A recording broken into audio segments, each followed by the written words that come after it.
ETF index mutual funds నేర్చుకుని stock మార్కెట్లో రాణించాలనుకుంటున్నారా? వెంటనే ఈ నెంబర్కి కాల్ చేయండి.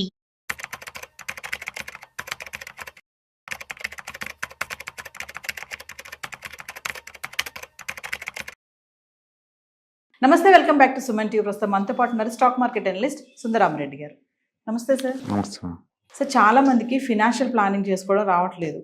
ఇప్పుడు సపోజ్ ఎగ్జాంపుల్ ఒక 60,000 శాలరీ ఉన్న పర్సన్ ఒకలే ఇన్కమ్ జనరేట్ చేస్తున్నారు, హౌస్ వైఫ్, ఇద్దరు పిల్లలు, రెంటెడ్ హౌస్, పిల్లల్ని ఎడ్యుకేషన్ చేసుకోవాలి, ఓన్ హౌస్ కూడా లేదు, ఒక కార్ లేదు, ఏమీ లేదు. వాళ్ళకు ఫినాన్షియల్ ప్లానింగ్ వేసుకోవాలి అంటే ఎలా కేటగరైజ్ చేసుకోవాలి వాళ్ళ బడ్జెట్ని?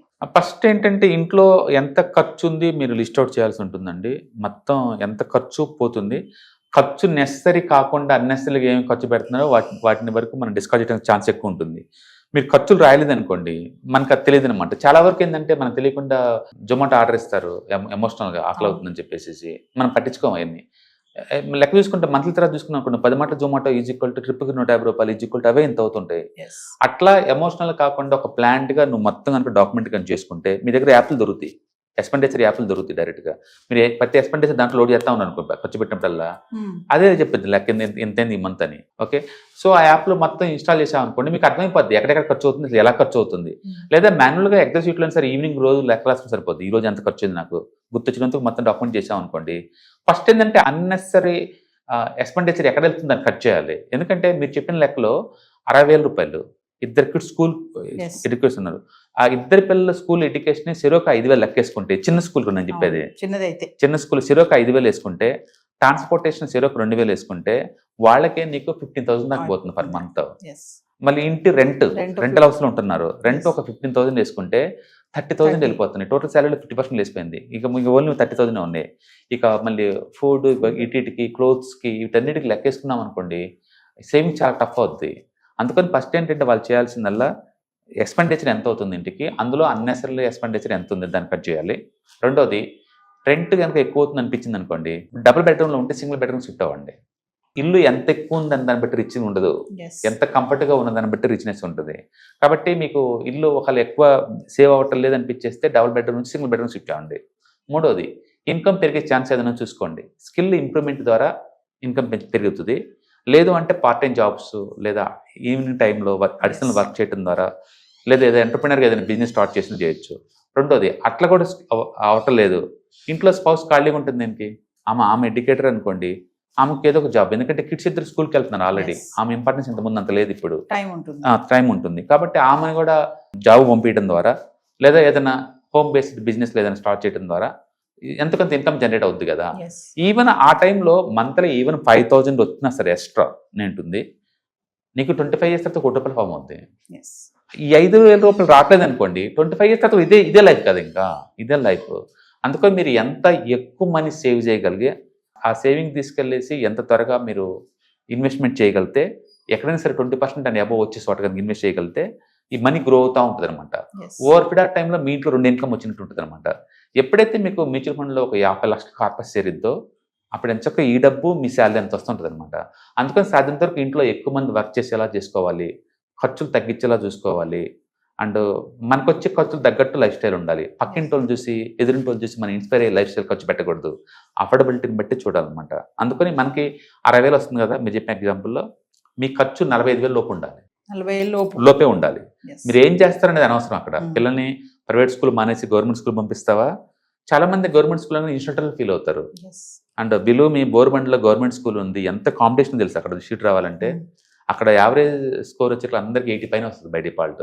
ఇంగ్లీష్ మీడియం చాలా మంది గవర్నమెంట్ స్కూల్ అనగా చాలా ఈజీ అనుకుంటున్నారు. బోర్బండ గవర్నమెంట్ స్కూల్లో నీ సీట్ రాదు, ఇంగ్లీష్ మీడియంలోకి రాదండి. అందుకని మనకున్న లైఫ్ స్టైల్లో సాధ్యంతరకు పిల్లలకి మంచి క్వాలిటీ ఎడ్యుకేషన్ ఇవ్వాలి, అందులో డౌట్ లేదు. బట్ అదే టైంలో మనం మనీని కూడా ఆప్టిమైజేషన్ చేసుకోవాలి. మంచి స్కూల్లో తక్కువ రేటుకి వచ్చే చోట చూసుకోవాలి. అండ్ ట్యూషన్స్ గీషన్స్ మానేసి మనమే చెప్పుకునేలాగా ఉండాలి. ఇంట్లో ఎవరైనా ఖాళీగా ఉంటుంటే వాళ్ళ చేత వర్క్ చేయించుకోవాలి. మన స్కిల్ ఏమైనా అండర్ యూటిలైజేషన్ అవుతుందేమో అని చెప్పేసి దీన్ని ఇంప్రూవ్ చేసుకొని ఎక్కువ మనీ వచ్చేలా చూసుకోవాలి. అందుకని ఇన్కమ్ పెంచుకోవటం అనేది ఫస్ట్ కోర్ కాన్సెప్ట్. తర్వాత ఖర్చులు తగ్గించుకోవటం అనేది సెకండ్ కాన్సెప్ట్. మూడోది ఎంతకంత సేవ్ చేసుకుంటే ఇన్వెస్ట్ చేయడం మూడో కాన్సెప్ట్ అనమాట.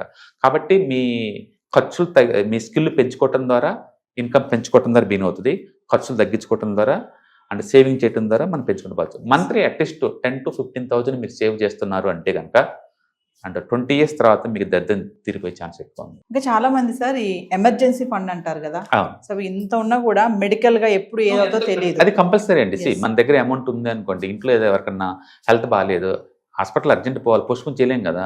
అందుకని ఎమర్జెన్సీ ఫండ్ క్రియేట్ చేయడం మ్యాండేటరీ, అందులో డౌట్ లేదు. ఫస్ట్ మీరు చేయాల్సింది ఎమర్జెన్సీ ఫండ్ క్రియేషన్. ఎంత ఉండాలి అంటే మినిమం 1 monthకి ఎంత ఖర్చు వద్దో అంత పక్కన పెట్టుకోవాలి. ఎక్కువ అంటే 6 months దాకా ఉంచుకోవచ్చు, డిపెండ్ అపాన్ ద అఫోర్డబిలిటీ. రెండోది టర్మ్ ఇన్సూరెన్స్ తీసుకోవాలి మీరు కంపల్సరీగా, ఎందుకంటే ఫ్యామిలీ హెడ్ కదా, మీకు ఏమైనా ఏంటంటే ఫ్యామిలీ రోడ్డు మీదకి వస్తుంది. అందుకని మీరు ఏం చేయాలి, టర్మ్ ఇన్సూరెన్స్ చూసుకోవాలి. ఫ్యూచర్ ఎర్నింగ్స్ డిపెండెన్స్ బేస్గా తీసుకొని మీరు 1 కోటి 2 కోట్లు ఎంత తీసుకోవచ్చు, టర్మ్ ఇన్సూరెన్స్ తీసుకోవాలి. 3 హెల్త్ ఇన్సూరెన్స్, మీ కంపెనీ వాళ్ళు ఇచ్చే హెల్త్ ఇన్సూరెన్స్ కంపల్సరీ. దాంతోపాటు అడిషనల్గా ఫ్యామిలీ మొత్తం తీసుకోండి, ఎందుకంటే ఏదైనా హెల్త్ ఖరాబ్ అయ్యి హాస్పిటల్ అడ్మిట్ అయ్యారనుకోండి, సంపాదన మొత్తం తీసుకెళ్ళిపోద్ది ఒకసారిగా.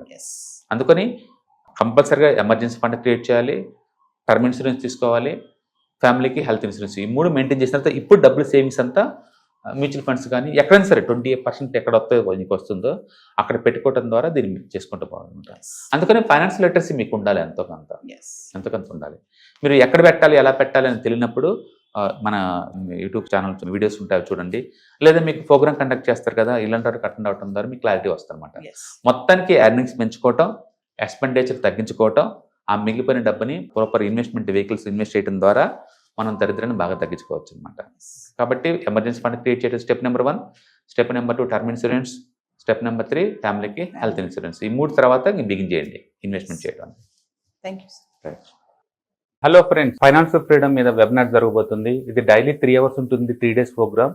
దీంట్లో మీకు ఫైనాన్షియల్ ఫ్రీడమ్ ఎలా సాధించవచ్చు via with ETFs, index funds, mutual funds ద్వారా డీటెయిల్ గా ప్రాక్టికల్ వేలో మీకు ఎక్స్ప్లెయిన్ చేయబడుతుంది. అండ్ దీంట్లో ఎనీ డౌట్స్ ఉన్నా సరే ఇమీడియట్ గా వెబినార్ లోనే ఎక్స్ప్లెనేషన్ చెప్తారు. అండ్ అలాగే మ్యూచువల్ ఫండ్స్ ఎగ్జామ్స్ ఎవరైనా రాద్దాం అనుకున్నా సరే, మ్యూచువల్ ఫండ్ డిస్ట్రిబ్యూటర్ గా మీరు సెటిల్ అవ్వాలన్నా సరే ఎలా చేయొచ్చు, వాటికి సంబంధించిన డీటెయిల్ ఎడ్యుకేషనల్ వివరాలు మొత్తం కూడా ఈ ప్రోగ్రామ్ లో డీటెయిల్ గా చెప్పబడుతుంది. కాబట్టి ఎవరైనా సరే ఈ వాలటిలిటీ ఉన్న ఈ స్టాక్ మార్కెట్ లో స్టేబుల్ గా ఉండి అండ్ మంచి returns via with ETFs, index funds, mutual fund ద్వారా ఎలా సంపాదించవచ్చు, ఎందుకు ఇవి ఇంపార్టెంట్, ఫైనాన్స్ ఫ్రీడమ్ కి ఎలా ఉపయోగపడతాయో ఇవన్నీ కూడా డీటెయిల్ గా ఎక్స్ప్లెయిన్ చేయబడుతుంది. కాబట్టి ఎవరైనా ఇంట్రెస్ట్ ఉన్న పార్టిసిపెంట్స్ అందరూ కూడా ఈ అవకాశాన్ని వినియోగించవలసిందిగా కోరుతున్నాను. Thank you.